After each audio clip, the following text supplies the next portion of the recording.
ఓటుకు note case నుంచి తప్పించుకోవాలనే ప్రయత్నంలో చంద్రబాబు ఉన్నారన్నారు వైఎస్ఆర్ కాంగ్రెస్ పార్టీ అంబటి రాంబాబు. తన ఫోన్ సంభాషణలు ఎవరైనా వింటారేమోనని హోటల్లో రూమ్ తీసుకుంటే సీక్రెట్ కెమెరాలు పెడతారేమో అని భయపడుతున్న చంద్రబాబు బస్సులో బస్ చేశారని అన్నారు. వైఎస్ఆర్సీపీ ఎమ్మెల్సీగా ఉమారెడ్డి వెంకటేశ్వర్లు ఎన్నికైన సందర్భంగా అభినందన సభలో అంబటి పాల్గొన్నారు.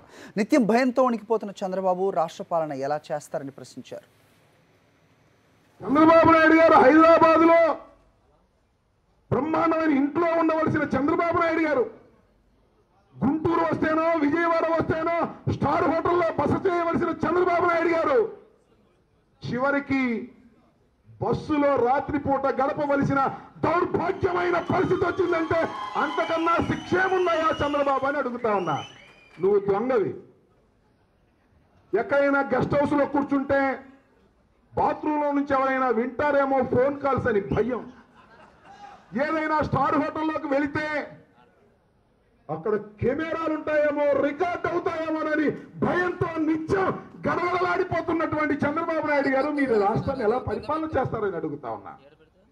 అంతా ఎలా ఉందంటే ఎక్కడైనా కాంప్రమైజ్ అయిపోయి తాను కోర్టు ముందుకు వెళ్ళకోకుండా తప్పించుకుపోవాలనే ప్రయత్నం ఇవాళ జరుగుతూ ఉన్నది.